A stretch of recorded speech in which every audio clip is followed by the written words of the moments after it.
gente, sejam bem-vindos ao Por Trás do Balcão. O meu nome é Lizzie Andrade e hoje eu tô aqui com o João Gabriel. Ele tem 22 anos, é estudante de jornalismo e já passou por algumas vivências profissionais no mercado de trabalho. E hoje ele veio aqui contar histórias pra gente por trás dessas vivências, né, João? Um pouco do que ele aprendeu e que ele tem a compartilhar, porque vocês sabem que aqui eu gosto de trazer esse lado onde as pessoas trabalham e tem o lado do funcionário, mas também tem o lado do cliente. Só que o cliente não passa pelo lado do funcionário e ele pode não saber o que acontece. Bom, João, conta pra gente a sua vida por trás do balcão, o que até hoje você passou no ambiente de trabalho. O primeiro emprego de carteira assinada foi num escritório, onde eu fiquei 1 ano, e depois de 1 ano eu bati a cabeça 6 meses atrás de um outro emprego. No escritório você não teve contato direto com o Não, era cliente, só contato né? com a equipe, era bem tranquilo. Uma coisa mais interna. Tinha contato com o cliente final da empresa. E depois que eu saí dessa empresa eu fiquei uns 6 meses procurando um outro emprego e acabei achando um emprego no aeroporto. Foi meu primeiro contato com o cliente.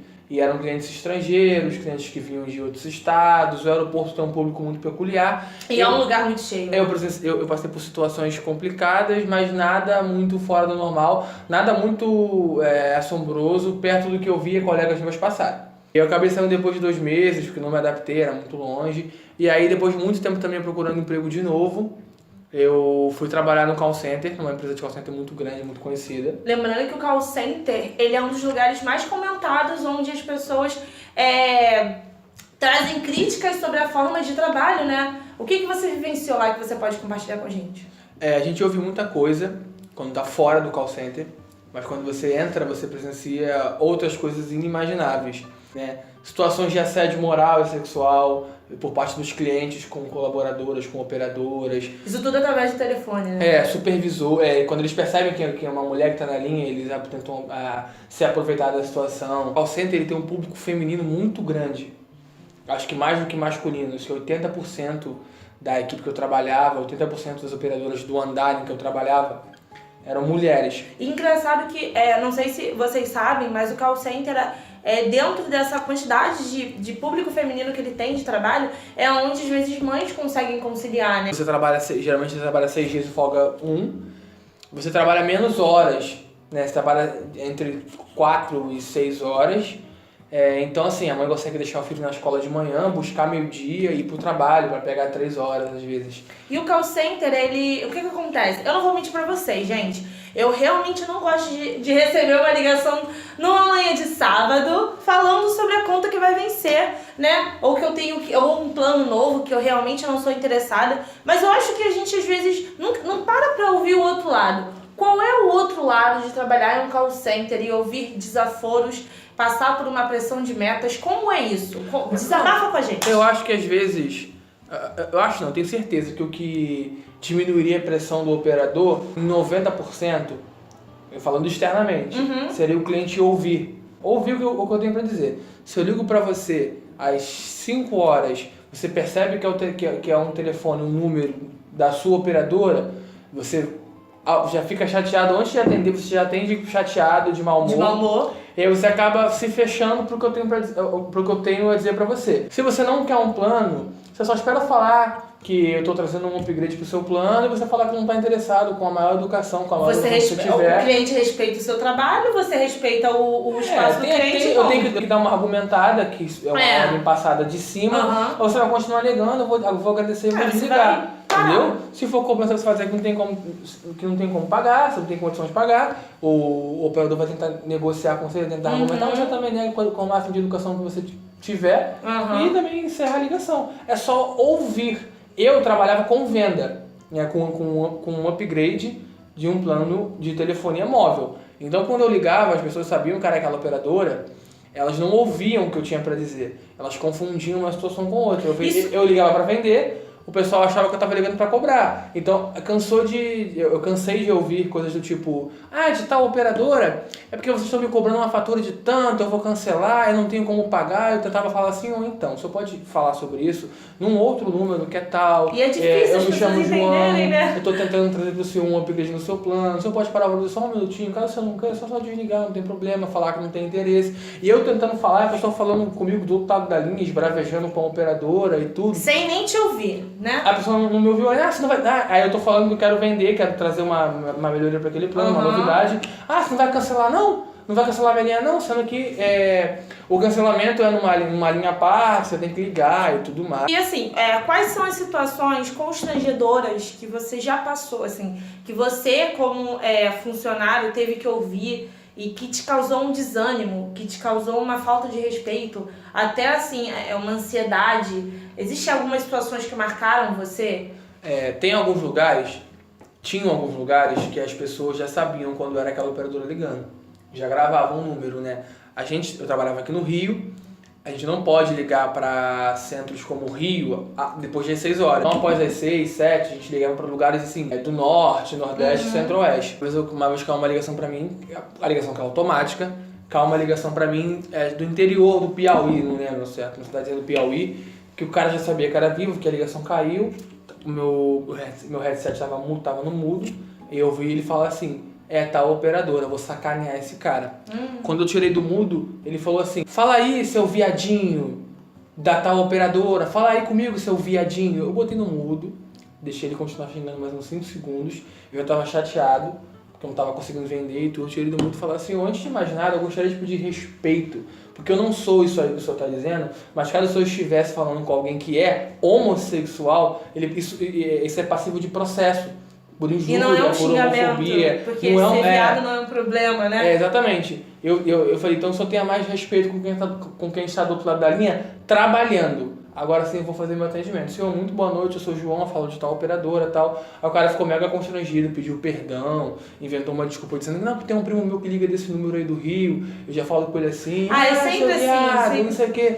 E aí eu falei: não, tudo bem, entendo. Aí o cara me ouviu com a maior atenção. Só não comprou o plano, porque não tinha dinheiro. Mas ele ouviu tudo que eu tinha pra dizer. A gente, antes de ter uma atitude grosseira, a gente podia parar um pouco pra pensar no reflexo que ela vai causar na outra pessoa. Sim. Você tá ali trabalhando, você tá tentando vender e você tá sob pressão de uma meta. Você tá vivendo uma realidade ali no mercado que eu que tô na minha casa recebendo a sua ligação, eu não sei. É óbvio, gente, eu não quero aqui passar o pano, eu não quero dizer... Ninguém gosta de receber uma ligação. O telemarketing não é perfeito. Não, é cheio de erros. Mas assim, pelo menos o respeito, como você falou, atender e falar: não quero. Até, sabe, falar: não quero conversar. Eu não tô disposta a aceitar plano.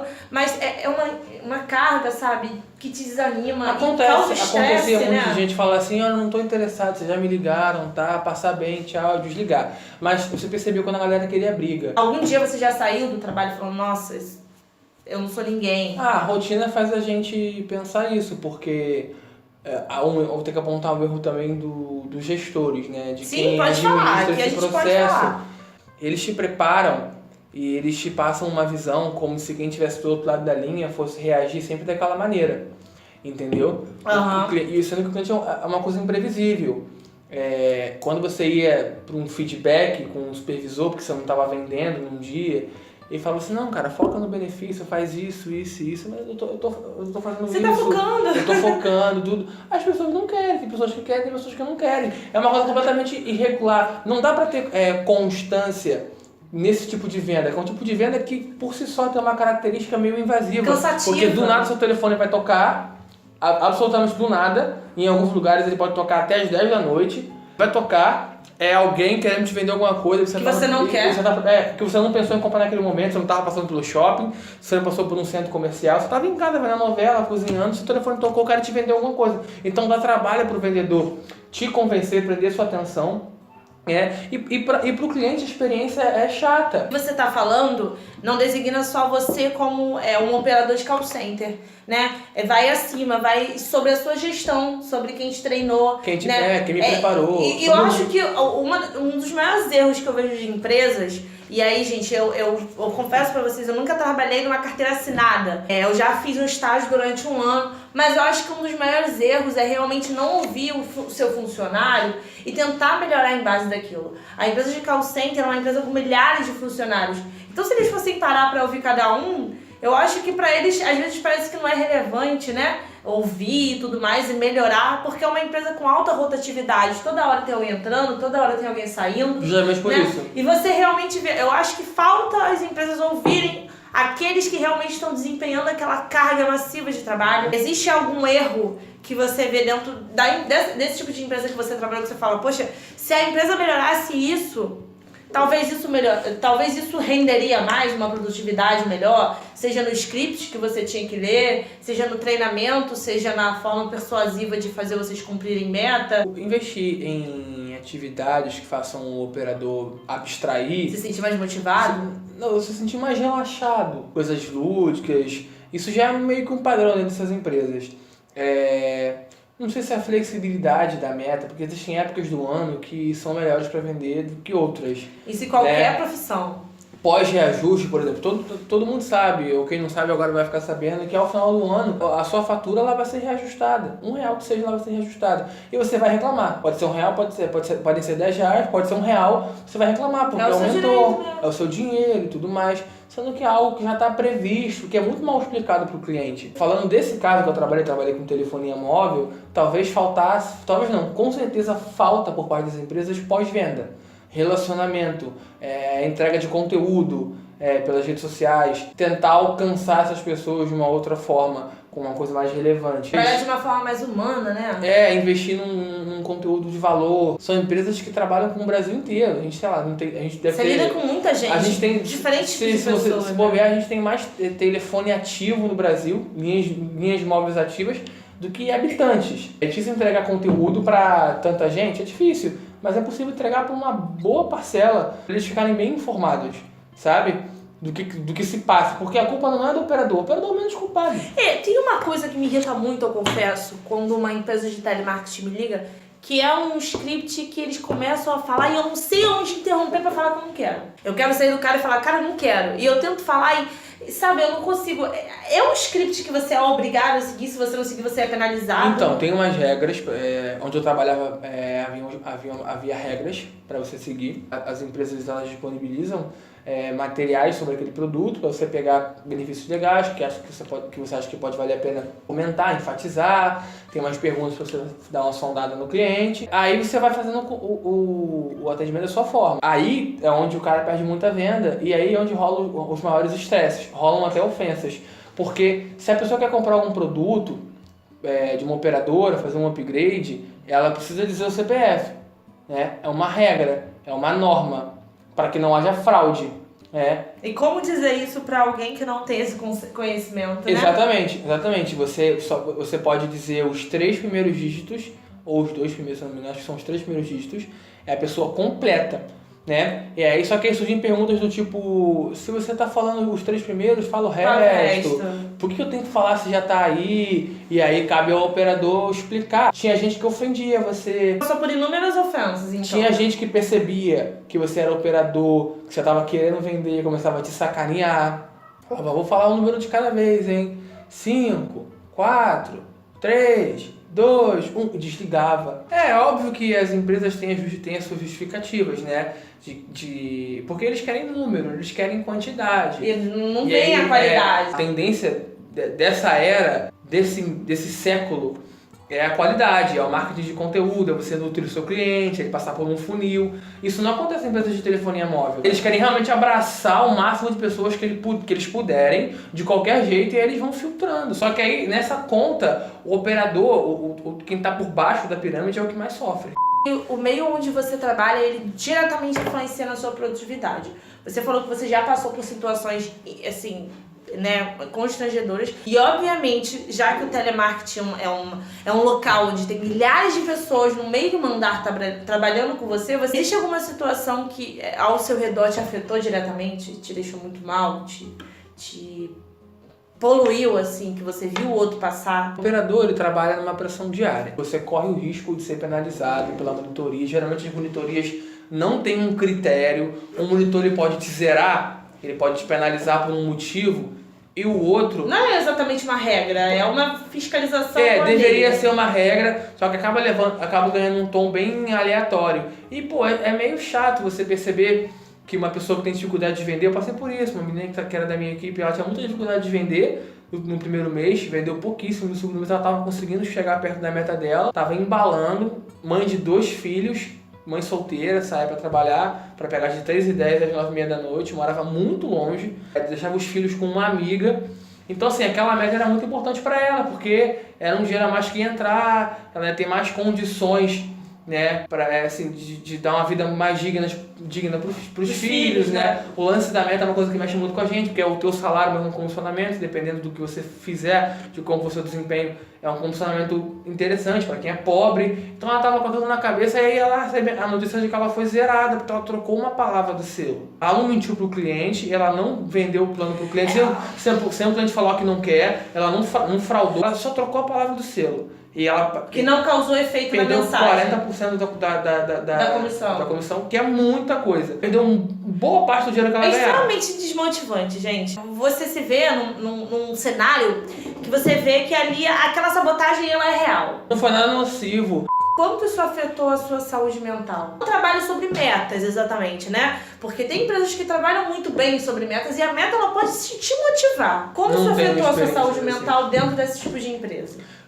Você entra empolgado porque você está no mercado procurando emprego há um tempo, você recebe uma oportunidade, geralmente tem um volume muito grande de contratação nessa área, você está empolgado, você quer mostrar o seu valor. Fala, beleza, vou bater essa meta, vou fazer o possível. E aí você faz o possível e vai ficando distante. Tenta procurar a culpa em você, né? Você não tenta procurar a culpa no seu ambiente de trabalho, na estrutura. Lógica é essa, é você procurar o defeito em você, entendeu?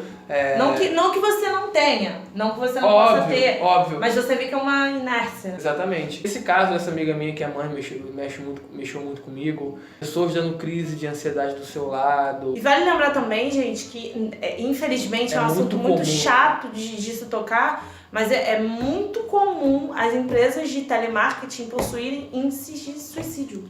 Possuírem casos, acontece muito. Possuírem casos de suicídio, porque você entra motivado, isso mexe muito com o seu psicológico, porque desde o início já falam sobre metas, e você se vê num lugar onde você acha que você não vai conseguir atingir aquilo, e você vê pessoas ao seu redor também não atingindo e ao mesmo tempo atingindo, e aquilo mexe com você de uma forma que você acha que você não é capaz. E aí junto o momento da sua vida que você pode estar vivendo, aquilo é a receita perfeita pra dar alguma coisa errada. Porque às vezes acontece a pessoa ficar sem ganhar o comissionamento porque não fez 3, 4 vendas. A meta é 90 vendas.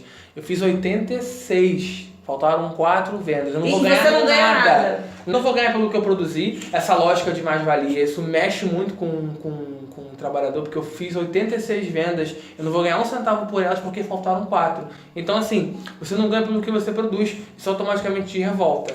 E aí é um ciclo vicioso. Quando você vê, você tá chateado com tudo vira problema. E cada um reage de uma maneira. Eu vi muita gente pedindo demissão. É um ambiente que vai te destruindo aos poucos, depende muito da sua força, tem apoio dos seus familiares, da sua família. Se as pessoas que estão esperando em casa te apoiam, te entendem. Se você pudesse deixar, assim, pra gente encerrar o vídeo, se você hoje, João, que trabalhou no call center, pudesse deixar algum conselho para alguém que está numa hierarquia superior à sua empresa, de olha, poxa, por que vocês não olham mais para o seu funcionário? Porque, dando um conselho, um pedido, o que você falaria? Eu falaria primeiro para o operador manter a calma, pode parecer clichê.